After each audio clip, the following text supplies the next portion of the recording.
Safe रहना पड़ता है। तो सबसे पहले तो यहाँ पर मैं 4 टाइम फ्रेम्स में ही ट्रेड करता हूँ उमर भाई। मैं हर एक दिन हर एक टाइम फ्रेम पे ट्रेड नहीं करता। जब भी मुझे मॉर्निंग में स्कैल्प करना होता है, ठीक है, जब भी बाय करना होता है, तो मैं या तो 9:15 को एंट्री लेता हूँ क्योंकि मार्केट 9:15 को खुलता है तो बड़ा मूव देखने को मिलता है, या तो 10 बजे, या तो 12 बजे, या तो 2 बजे, और या तो 3 बजे। In the last 1 month itself ये बहुत प्यारा काम किया है। आप इस टाइम फ्रेम पे कहीं भी ट्रेड लो, 9:15, 10, 12, 2 या 3, बड़ा मूव देखने को मिलेगा। जैसे ये देखो, ये 3 बजे का मूव है, दिख रहा है आपको 15 लिखा हुआ, 3 बजे का मूव दिखी बड़ी कैंडल। आप यहाँ पर 2 बजे का 12 बजे का मूव देख लो, ये दिखा आपको 12 बजे का मूव, बड़ी कैंडल्स। आप 9 बजे का मूव देख लो, ये आपका 9 बजे का कैंडल ओपन हुआ, दिखा आपको बड़ा मूव। ये तो पहली स्ट्रेटेजी हो गई जिनके पास क्या कहते हैं ज़्यादा वो रिस्क ले सकते हैं। अगेन यहाँ पर एक और दिखाता हूँ जो मैंने आपको उस टाइम रिकॉर्डिंग्स पे दिखाई थी, जो मैंने उस टाइम मार्केट पे भी किया था। लाइव दिखाता हूँ, बैक टेस्ट के साथ दिखाता हूँ। अगेन बैक टेस्ट क्या होता है, कोई भी स्ट्रैटेजी को जो है आप थोड़े देर के लिए देख रहे हो कि सही में काम करती नहीं करती है, और क्या आप उसको पेपर ट्रेड लो, रियल मनी से ट्रेड नहीं, पेपर ट्रेड मतलब पैसा सही में नहीं लगा रहे हो, आप देख रहे हो कि काम कर रहा है नहीं कर रहा है। अच्छा। तो जैसे यहाँ पर आप उमर भाई देखोगे कि मैंने ट्रेड लिया, मैंने क्या किया, दोनों में एक रेक्टेंगल मार्क किया है। हाँ, देखोगे आप हाई और लो बार बार बना रहा है। जब भी मार्केट ऐसा कंसोलिडेशन जोन में जाएगा, मैं वो बनाता हूँ। मैं वो कब बनाता हूँ, जब भी मार्केट एक ऐसा स्ट्रक्चर बनाता है जहाँ वो बार बार ऊपर की तरफ से रिजेक्ट हो रहा है, नीचे से भी, तो मैं इसको एक रेक्टेंगल बना लेता हूँ। ये देखिए, अगेन आपको ड्राइंग बताई थी मैंने, और रेक्टेंगल बना लेता हूँ पुट्स पे भी, कॉल्स पे भी। और जैसे ही यहाँ पर जो ब्रेकआउट आता है एक तरफ, यहाँ पर आता तो उमर भाई मैं कहाँ लेता, 116 118 तक लेके जाता, यहाँ पर आता तो ये लाइन मार्क थी। सेम यहाँ पर होता है, आप देखोगे ये जो लाइन है यहाँ पर जो है मार्क्ड होती है। अगेन यहाँ पर हमने बहुत सारा डेटा वेटा भी पड़ा हुआ है, आप देखोगे यहाँ पर मैंने वो सेम मार्क किया था। मूव आता है धीरे धीरे ऊपर निफ्टी के ऊपर, और आप देखोगे कंसोलिडेशन जोन टूटते ही आप यहाँ पर देखोगे कि जो मेरा यहाँ पर प्रॉफिट है 130, यहाँ से 120 की entry, 130। So this is another strategy that I use जब मार्केट चॉपी होता है। अगेन ये मार्केट ऑल टाइम हाई पे चल रहा है, मैं कैसे पता लगा ऊपर कहाँ तक जाएगा? 19,200 पे तो खड़ा है भाई, 19,300 का भी गया ही नहीं है। तो क्या कर सकते हैं? कुछ नहीं, ब्रेकआउट ट्रेड कर सकते हैं। ब्रेकआउट ट्रेड कैसे करोगे? कंसोलिडेशन मार्क कर लो जहां पर मार्केट बार बार टूट रहा है, वेव बना रहा है, और उसको एक रेक्टेंगल मार्क कर लो कि भैया सुनो, हम कब ट्रेड लेंगे? जब ये वेव फाइनली टूटेगी, जब ये प्रॉपर जो कंसोलिडेशन बोलते हैं, कंसोलिडेशन मतलब हिंदी वर्ड में भाई देखो, पिंग पोंग खेल रहा है, पिंग पोंग, दिस इज जहाँ पे एंड हो वहीं पे। ओके। और एक्सपायरी डे पे किस तरीके से आप ट्रेड करते हो जिससे ज़्यादा प्रॉफिट कमा सको? अगेन एक्सपायरी डे पे मेरी 3 स्ट्रैटेजीज होती हैं जो डेली बेस पे लगती हैं।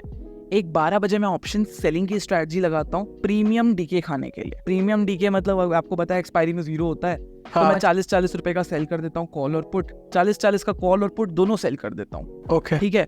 अब मार्केट कहीं जाए ना जाए, वो अपने आप 0 तो होना ही है, तो वो होता है। और थोड़ा सा बाय कर लेता हूँ तो हेज हो जाता है, वो होता है पैसा बचाने के लिए। एक तो मेरे एल्गोस चल रहे होते हैं सुबह से, एल्गोस मेरा एक स्ट्रैटेजी तो डेली चलता है, ठीक है। एंड अगेन एक मैंने 12 बजे ये लगाई। अब तीसरी मैं लेता हूँ या तो इंट्राडे कोई अच्छा रैली मिल गया तो, और अगर साइडवेज है तो छोड़ देता हूँ, हीरो ज़ीरो ले लेता हूँ 2 या 3 बजे। वहां पर क्या होता है कि वेडनेसडे को एक्सपायरी थी, हमने ट्रेड लिया, झट से मूवमेंट आया, पैसे बन गए, वही 6-7 5-4 दिन का जो प्रॉफिट आया था उससे घड़ी खरीद लिया। अच्छा, ये हेजिंग आपने वर्ड यूज कर रहा है, इसको समझाइए थोड़ा। हेजिंग वर्ड क्या होता है? ऑप्शन सेलिंग के लिए ना बहुत ज्यादा पैसा लगता है उमर भाई। अब देखो मैं 10 का खरीद रहा हूँ, ठीक है, आप ऑप्शन बायर हो, मैं ऑप्शन सेलर हूँ। आप अपना लॉस देखना, मैं अपना लॉस देखूंगा। आपने 10 का खरीदा, आपका लॉस कहाँ तक हो सकता है आप मुझे बताइए। अगर मैंने 10 का खरीदा है, आपका लॉस कब होगा? जब मार्केट नीचे चला जाएगा 0 पे। कितना लॉस हुआ? 10 का। हाँ, मैं ऑप्शन सेलर हूँ, मेरा लॉस कब होगा? जब मार्केट ऊपर जाएगा। मैंने 10 का बेचा है, मेरा टारगेट आपको तो 0 चाहिए ना, है ना, तो 0 मेरा प्रॉफिट यहाँ लिमिटेड होता है। ऑप्शन सेलर्स का प्रॉफिट लिमिटेड है, लॉस अनलिमिटेड है। 10 से 20 हो गया मेरा कैपिटल लॉस, 20 से 40 हो गया कैपिटल 4x लॉस। जब तक वो पोजीशन क्लोज नहीं होगी, अकाउंट पे बैलेंस खत्म नहीं होगा, तब तक मेरा लॉस चलता रहेगा। इसीलिए हेज करते हैं, क्योंकि वो क्या बहुत ज्यादा पैसा मांगता है। अगर 40 रुपए को बाय करने जाओगे, 50 निफ्टी का लॉट होता है तो 2,000 रुपए में आपका हो जाएगा। जब मैं सेल करने जाता हूँ ना 2 लॉट, तो मुझसे 1 लाख रुपए मांगता है। अच्छा, क्योंकि उसे वो पता है इसका तो प्रॉफिट फिक्स है ना। यहाँ पर गवर्नमेंट को पता है, ब्रोकर को पता है, डेटा को पता है, ऑप्शंस को पता है कि भाई प्रॉफिट तो फिक्स है यहाँ पर, तो 0 होना ही है। तो वो ज़्यादा पैसे मांगता है, तो मुझे कुछ ऑप्शंस बाय भी करना होता है, तो वो हेजिंग हो जाती है। तो अगेन वो एक टेक्निकल टर्म है। 40 रुपए का बेच रहा हूँ तो 10 रुपए का खरीद भी लेता हूँ, छोटा सा कॉल जाके 40 का कॉल बेचा, 10 का खरीद लिया, तो वो हेज हो गया। इससे क्या हो, जो 1 लाख मांग रहा था ना, वो 60,000 पे आ जाएगा। अच्छा, मैं लास्ट क्वेश्चन पूछना चाहूँगा आपसे कि क्या क्या अगर कोई बंदा ऑप्शनल ट्रेडिंग शुरू कर रहा है तो क्या क्या मिस्टेक जो है वो अवॉइड करनी चाहिए? फ्रॉम माई प्रायर एक्सपीरियंस, जो मेरे को आज तक है, मैं उसी को एज अ रिलेटेबल बताऊंगा। हमेशा ओवर ट्रेडिंग ही एक ऐसा इंसान को जो किल करता है।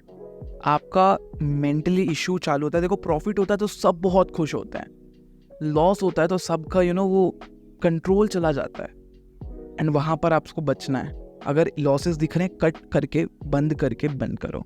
नहीं है ओवर ट्रेड लेके मैं रिकवर कर लेता हूँ, 2 ट्रेड में रिकवर कर लेता हूँ, 3 ट्रेड में रिकवर नहीं। 1 ट्रेड लॉस में गया, आज का दिन पैकअप, 2 ट्रेड प्रॉफिट में गए, आज के दिन पैकअप। No over trading. एक डिसिप्लिन चाहिए हमें। अगेन कोई भी काम डिसिप्लिन से होती तो पैसा बनता है। साथ में stop loss is your God. बिना स्टॉप लॉस ट्रेड नहीं करना। 120 का खरीदा ना, मुझे पता है 110 पे आएगा, मैं एग्जिट करूंगा, 130 पे आएगा, मैं पहला लॉट निकालूंगा। आपको स्टॉप लॉस टारगेट लेके चलना है। ऐसा नहीं मार्केट के अंदर आके आप सोच रहे हो ये कर लेते हैं वो कर लेते हैं। जो भी डिसीजन लेना है, ऐसा समझ के चलो आप एक बहुत रिस्की प्लेन चलाने जा रहे हो, जो या तो नीचे जाएगी या तो ऊपर जाएगी। आपको जो भी डिसीजन लेना है सोच समझ के लेना है before getting in the driving seat, है ना। एक बार अगर आपने चालू कर दिया ट्रेड, फिर आपके लिए सिर्फ टारगेट या स्टॉप लॉस है, दैट्स इट। जो इंसान इस डिसिप्लिन को फॉलो कर लेगा, आई प्रॉमिस वो पर्सनल बंदा लिटरली सक्सेसफुल होगा, because it's proper consistency maths only. आपको रिस्क रिवॉर्ड 1:2 का लेके चलना है। मिनिमम लॉस हो तो 1000, प्रॉफिट हो तो एटलीस्ट 2000। आपको ट्रेड्स ओवर ट्रेडिंग नहीं करनी है। एक्यूरेसी 40% तक के आप एटलीस्ट चला के चलिए। एंड जब ये सारी चीजें हो रही है तो एक ट्रेडिंग जर्नल आती है, 50-100 रुपए की बुक मिलेगी आपको, लिखिए। जब आप लिखते हैं तो आपको पता चलेगा कि कहाँ आपकी गलतियां होती है और लॉसेस बड़े कब होते हैं। अगेन ये एक्सेल शीट है मेरी खुद की बनाई हुई, मैं वो भी डाल दूंगा चैट्स पे, डिस्क्रिप्शन पे। इससे क्या होगा कि आपको एक फ्री एक्सेल शीट मिलेगी। आप उसमें अपना ट्रेडिंग जर्नल लिख सकते हैं, कंप्यूटर से या फोन से।